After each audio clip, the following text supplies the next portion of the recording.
The story begins in the subarctic region of Siberia. This area is quite desolate, and everywhere you look, there is nothing but snow.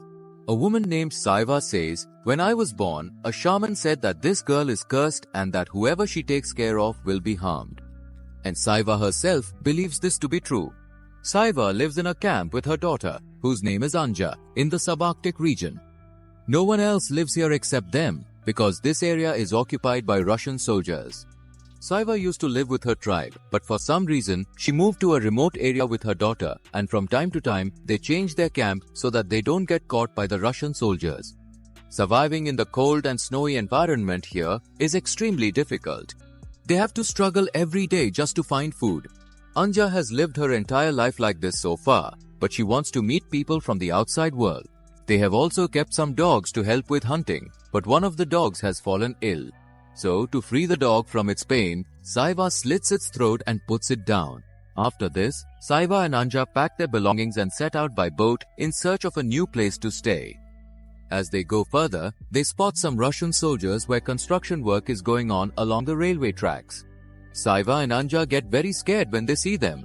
Luckily for them, the Russian soldiers do not notice them, and both of them quickly leave the area. After traveling for quite a while, they reach an area where no one can find them. This place turns out to be perfect for them. This area is called the Arctic Tundra. Now, both of them decide to stay here and set up their tent. Then, the two of them go inside the tent to sleep. But Saiva can't fall asleep, and as she looks at the wolf's paw she keeps with her, she starts remembering her past. Saiva used to live with the people of her tribe, but the tribe believed that Saiva was cursed, and that if she stayed with them, something bad would happen to them. That's why Saiva was banished from the village. While Saiva is wandering in the forest, she meets a man from the reindeer tribe. That man asks Saiva to join his tribe. Saiva agrees to his request and goes with him, starting to live with him. Soon, the two fall in love with each other. Sometime later, that man gives Saiva this very wolf's paw. At that moment, Saiva remembers the shaman's words in the present. Whoever she loves or cares for will be doomed. Thinking this, Saiva becomes frightened. The next day, when Saiva goes out hunting with her dog, she sees a man who is badly injured. He is almost frozen from the snow and is dying of hunger. He suddenly collapses and loses consciousness. Saiva approaches the man with a weapon in her hand, and seeing him unconscious, she starts to steal his belongings. But the man regains consciousness and asks her for help. Saiva thinks that she should kill this man, but she feels pity for him and brings him into her tent. But the man faints again.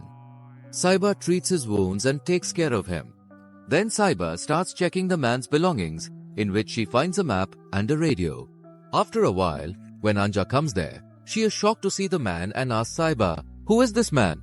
To this, Saiva replies, "I don't know who he is. When I went hunting, he collapsed in front of me, injured and unconscious. If I hadn't brought him here, he would have died." After a while, when the man regains consciousness, he tells them his name is Lauki. Anja tells him, "You are very lucky that Saiva saved you, because we don't trust anyone easily." At night, Anja makes soup for Lauki. Her attention keeps drifting to Lauki, because it was the first time she had seen a boy from so close. A few days later, when Lauki is fully recovered, he goes hunting with Anja and Saiva in a boat. Lauki says, "My life was saved because of you two. How can I ever repay this favor?" To this, Saiva replies, "When we need something, I'll let you know." But Anja smiles and says, "Go hunt a reindeer." Lauki says, "I promise, if I see a reindeer, I will definitely hunt it." Then they get off the boat and go into the snowy area, where they spot a seal. Saiva hunts it, and then they all return to the tent. At night, Saiva and Anja start eating the seal meat raw after cutting it, because Saiva belonged to a tribe where meat was eaten this way. Lauki finds this very strange and cooks the meat before eating it. Then Lauki shows his radio to Anja and plays music on it for her. Anja and Saiva saw a radio for the first time, and they really enjoyed listening to the music. Here, Saiva is looking at Lauki as if she is being drawn towards him.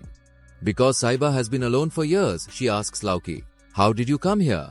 Lauki explains, "One day, Russian soldiers came to my village. They forcibly took some men for labor. While working, I got an opportunity and escaped from there.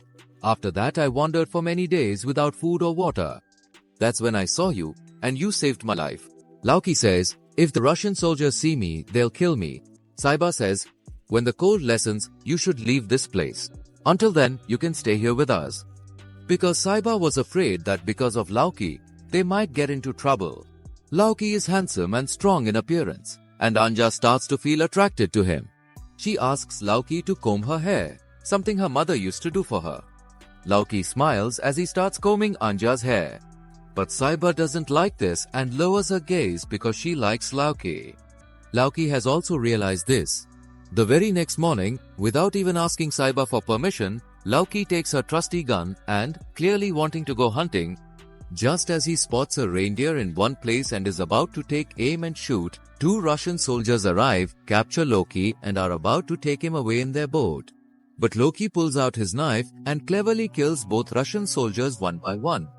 Then, taking their belongings, he starts heading back to the tent. Here, Saiba tells Anja that she shouldn't talk to Loki. You still don't really know him.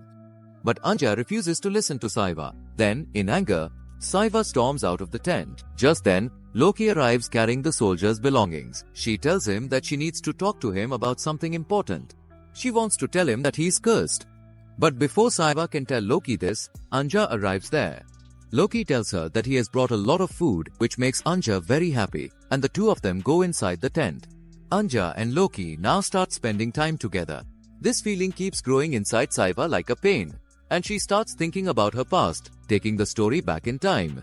One day, when Saiba returns to her tribe after hunting, she sees that someone has killed all the people of her tribe. Seeing this, she is devastated. But she sees that her boyfriend is still alive, although he is tied up with a rope. When he sees Saiba, he signals her to hide. Following his advice, Saiba hides because the Russian soldiers who had killed the villagers were now near her boyfriend. A soldier approaches Saiba's boyfriend, slits his throat and kills him, and he dies writhing in pain right before Saiba's eyes. Seeing this, Saiba starts crying. When she tries to run away, the soldiers spot her and chase her down, eventually catching her. The soldier who killed her boyfriend assaults Saiba and leaves her alive to suffer. Saiba goes to her boyfriend, unties his ropes, and holds him to her chest, crying. She notices that he has a knife in his hand, which he was using to cut the ropes. But before he could cut the rope, he was killed by the Russian soldier.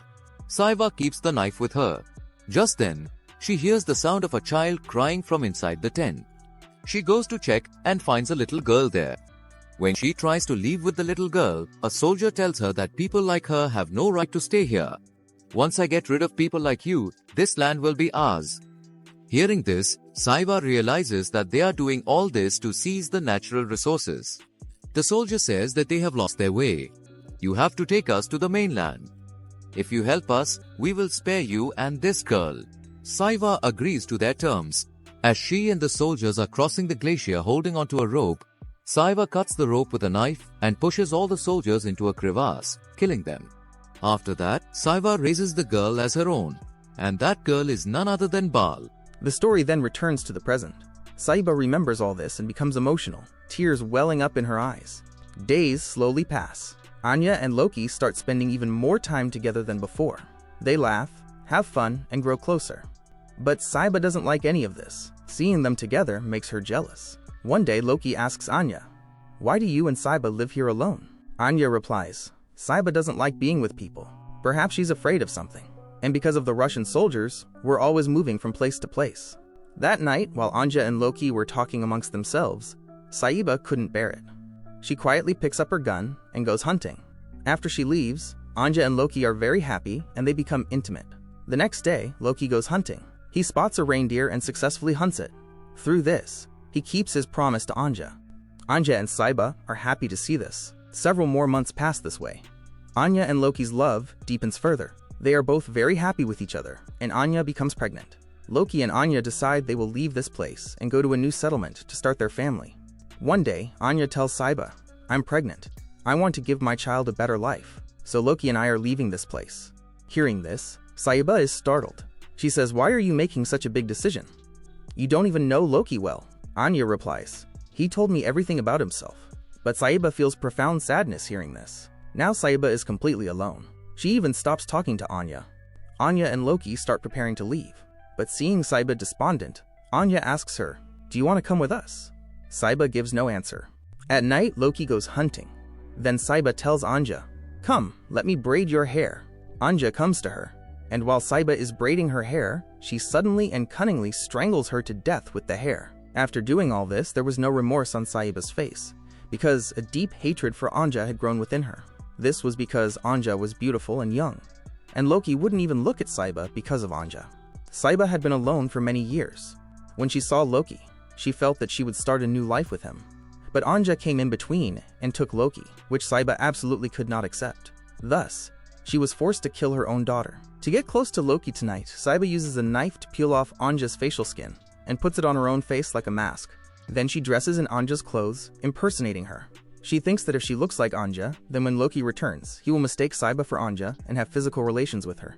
Saiba tries to prevent Loki from knowing the truth. She says, "I like you very much," but hearing her voice, Loki becomes suspicious. He looks intently at her face, touches the skin, and realizes that it's not Anja, but Saiba. And Saiba has killed Anja.